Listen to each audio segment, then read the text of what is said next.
All right, this is my attempt to do a video pastoral report because so much has happened in my first month as I've been onboarding. We would take up an entire meeting if I did this, so I probably won't do this every month, but here goes a quick video recap of things that I've been doing and working on. You'll notice at the top things that are in blue are actionable items that are in progress or completed. These are just things that are actively being done. Everything in black are things that are going to be done, or dreams or thoughts or plans or anything like that, but it's not actually in the works at the moment in any physical, tangible way. And things in red are actionable items for the board, requiring the board's approval, discussion, so forth and so on. So let's get into it. I got a lot to cover, and I'm going to try to rush through this as best I can. First of all, most of you know I've been working on my master plan videos. I've been posting them each week, and I will continue to post them for the foreseeable future. I'm not sure how long these will go, but I at least have a few more in my tank that is out there. I think that's good for communication. We have had lots of people looking at them. If you go into the views, there are definitely a lot of people from the church who have been watching these videos, and I think that's good. It's good for communication.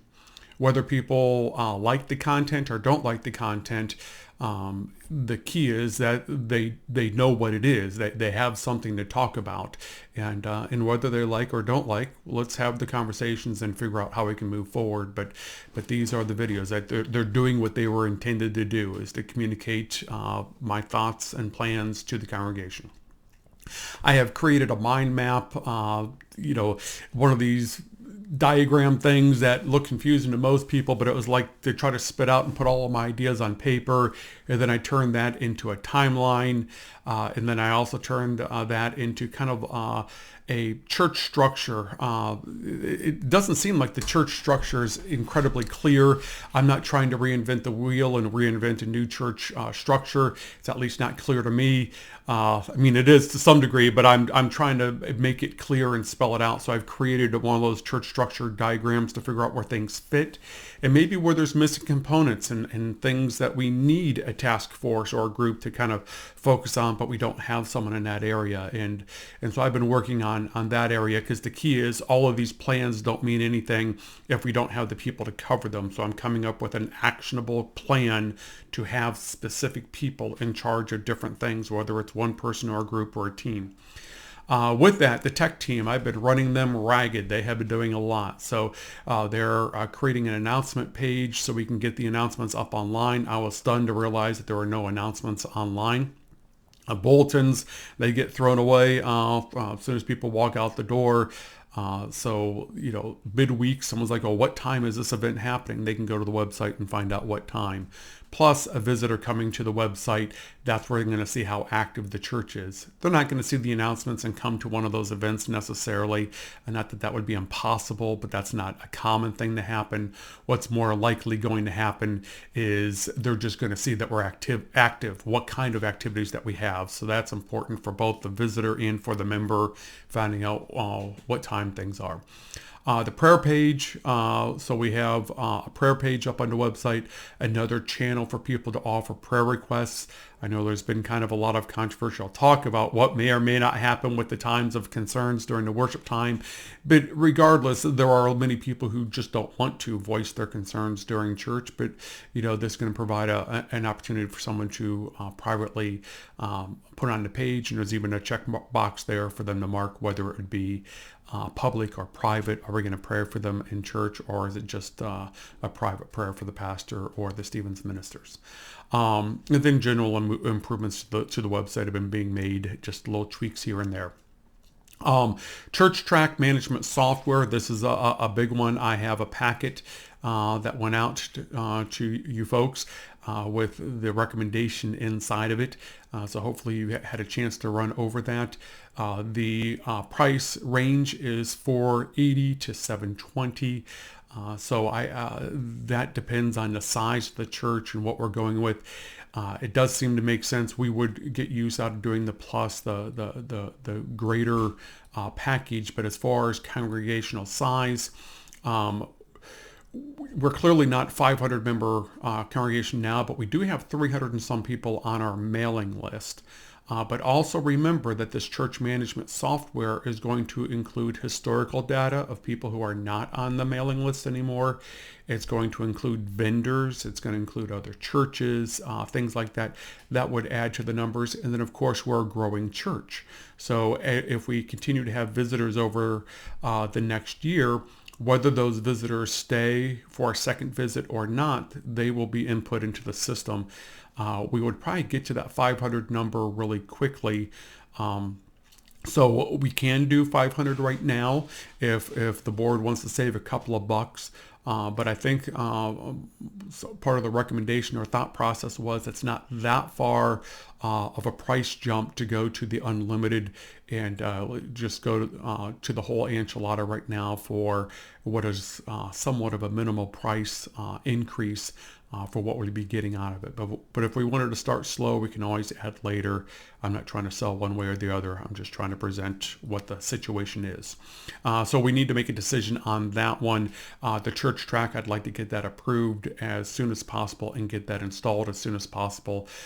It really is going to be revolutionary for the church, but all that data entry is also going to take time. So the sooner we get it, the sooner we can begin that process. Number two, purchase the 2 replacement projectors in the sanctuary. This has been much talked about. The projectors are going to be 7,800 lumens. The current projectors are only 4,000 lumens. And even at that, they're so old, they're only projecting at like a 2,000 lumens. The search committee has had people come into the sanctuary. They've done their test of the sanctuary. They've looked everything over. We've gotten a couple of different quotes, and the tech team feels confident with this is the proper way to go. This quote, by the way, 1480 is without screens. We have chosen to go without screens for the cost-saving aspect of it. It seems like what we're hearing is we should be fine without adding screens. But if we felt that we weren't fine, it wasn't projecting good enough, we can always add screens at a second stage. The other thing that we'd like to do is move the Jesus statue to closer to the front corner of the stage. The spotlight that is shining on the statue is also shining on the wall, which is washing out the picture on that thing. So moving the statue a little bit will help us direct the light to a better situation. So I don't know if that needs board approval or not. I know it's kind of a sacred object for this church being created by the previous pastor, but I just want to make sure we're all on the same page of the reason why that needs to be moved. And we're just talking about a few feet here. And then, of course, projector installation. We need some light improvement in the sanctuary. These are all things that continue to be working on.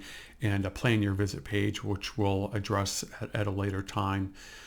Marketing, we have organic posts that are beginning to go onto the page, but we plan to have a more thought through strategic plan for those organic posts. For the layman's term, that's the free stuff. That's just stuff we're posting on the website. Before, nothing was getting posted except for maybe the worship service.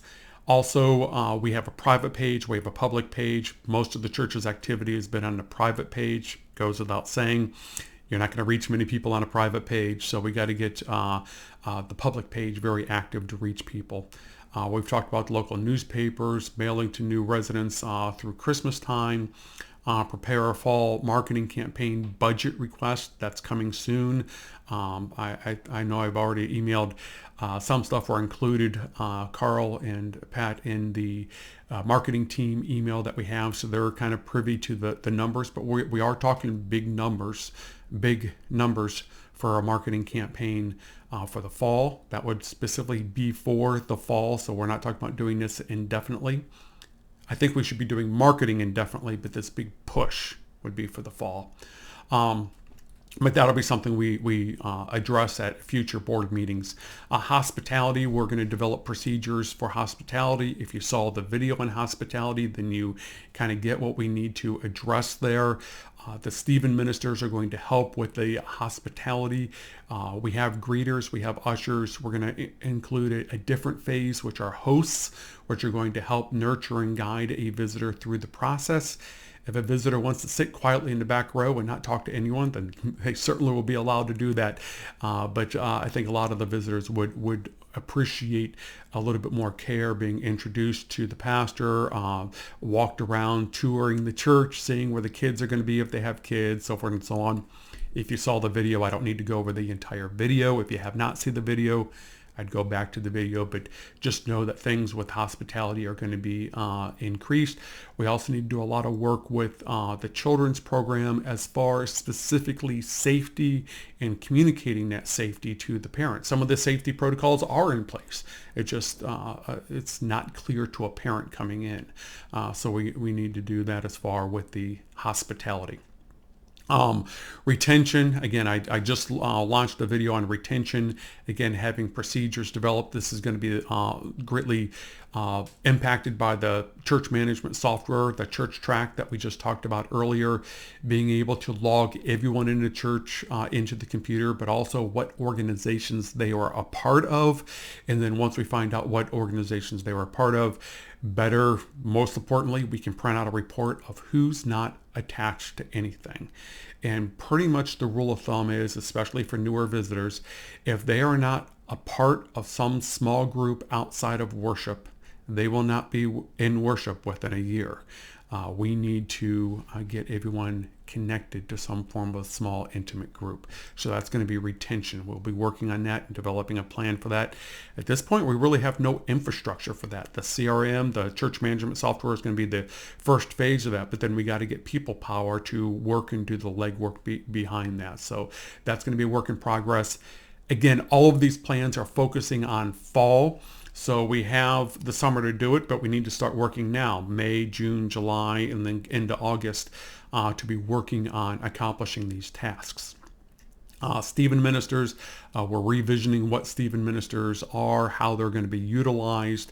We're utilizing them as hosts, as I mentioned earlier. Of course, we already know that they've been helping with Sunday morning worship. After Sunday morning worship, when the concerns are lifted up, I get a report, which is wonderful, from the Stephen ministers of everyone who lifted up a concern, the person who lifted up the concern, and who the concern is for. And I have been trying to, first thing Monday morning, contact all those people just to let them know I'm praying for them that morning. If it's anything serious, maybe a greater conversation. But even if someone just lifts up, we're praying for Ukraine or whatever they're praying for, I'll send them a short message and just let them know, yes, I'm praying for Ukraine this morning. So I'm trying to make sure everyone knows that their prayers have been heard. Worship, again, you saw the worship video talking about what we'd be doing in worship. We have worship teams in Microsoft Teams. We have a team together. We have an Excel spreadsheet with all the weekly worships outlined all the way to the end of the year. Each person involved in worship has access to that spreadsheet and ability to change and add to the spreadsheet. So Troy just goes on to Microsoft Teams, opens up the spreadsheet, and puts in his music. Sarah can see the music. I go on there, I put in my sermon, scripture. Sarah sees that. Stephen ministers go on, puts on there who's going to be doing the readings. So everything's organized there through the end of the year. Every little service isn't done through the end of the year, but I know that mine is planned through the beginning of July. So I'm planning that far out, at least right now. And I'm working on getting that farther out. Again, as everyone knows, we're making some small tweaks to the service. I'm going slow on the concerns area. That seems to be a hot button topic for this congregation, and it's not my intention to upset the apple cart. Just trying to make necessary changes and proposing. So I'm not saying I'm not going to do it. I'm also not saying I'm going to force it, but I'm letting those conversations continue on. So the music sound system needs an overhaul. Troy, Kevin, and the tech team are going to spend Saturday coming in and trying to fix the issues. The music team's going to also work to clearly distinguish what is a congregational hymn and what is a song just for the praise team. I think some of those bugs are just things that are going to have to work out over time. but we'll get that together. The other thing, somewhat related to music, but also perception, someone had mentioned that on the live stream, all the empty chairs from the choir loft are behind me, and it just gives the perception of being empty. And I think they're right. I think that's was a good observation. And I don't have a hard-nosed plan that I must do, but the one idea simply was flip-flopping where the choir is and where the drums are. I think Troy agrees. I talked with Troy that it kind of makes sense to have the band more closely knit together rather than strewn all over the stage. Not only would that make for a better working component of the praise band of being closer to each other, but also then we don't have monitors and wires strewn all over the stage, that we can keep things a little bit more compact. We can probably also use some ferns or flowers of some kind to decorate the stage. If you ever see why church stages have flowers on there all the time, I guarantee you if a church stage has flowers on it, look behind it, there's probably a monitor. So there's ways that we could probably dress up the stage a little bit more so it doesn't look so industrial with the monitors all over. And then my backdrop would be a little bit more contemporary with band setting, flowers, stuff like that, rather than just a rows of empty chairs. So that just another side note thing. If people have better ideas or greater ideas, this is a new thing, and those are just new ideas popping up. For the preschool, I plan to be more involved in chapel time. Not sure exactly how that's going to look. I need to have more conversation with Kim about that. So weekly Bible time, this is an idea that I came up with. I have a Bible that is a preschool Bible. It's designed for 2 to 6 year olds. It's about 500 pages, but preschool pages. My goal is to read the entire Bible on video and then break it up into small segments. 5 minutes, 8 minutes, keep it really short for the kids, but have a Bible story or two each week. And then the preschool, not us, but from the preschool, because the parents would be more likely to open it. The preschool is going to be emailing the link with Bible time with Pastor Brad or story time with Pastor Brad, whatever title we think is going to be more palatable for the preschoolers. But it'll be a chance for parents to sit down with their preschoolers and have weekly time watching me as the pastor teaching their kids a Bible story. Also, we have craft time with Miss Chris. She's planning on creating a craft that's going to match the Bible time stories, and so both those videos would be launched for the preschoolers to be able to watch. Of course, myself and other people from the church attending preschool events and just having our church being more visible and more connected to the preschool. These are all future plans. Also in the fall, I plan to create a Bible study specifically on women of the Bible, and having that Bible study start about drop-off time with the preschoolers. So when parents drop off their kids, they can come over to the church entranceway and have a Bible study with me if they so choose. Hopefully out of 250 parents over there, we might find a small handful that might do a Bible study with me, and then maybe build a relationship, and of course maybe attend to worship. Also, a couple of ideas about local schools getting involved through Interact, through Rotary. I'm joining Rotary. I've been a member of Rotary where I came from. But there's a high school version of Rotary called Interact, where high school students do service to the community just like Rotary, and it's an offshoot of Rotary, and Rotary's heavily involved in that. Most churches don't open the doors for churches to come in and evangelize to the kids, but schools are more than welcome for Rotary coming in and working with the children through Interact. So that's kind of a backdoor way for me to be involved in the local schools, and maybe when we hire a youth, a young family minister, whatever their terminology is going to be, and maybe we can get them involved in Interact as well. Also, we talked about, this came out of small group, the first small group I was at the church before I officially started. And that is, high school students have to do a community service, a certain amount of hours of community service. And I had come up with the idea of our church creating a turnkey system, because students are just kind of haphazardly trying to find places to volunteer for. But if we had a program that said, September, these are the service projects you can do, and these are the hours you can do for them. These are the times, dates, the contact person.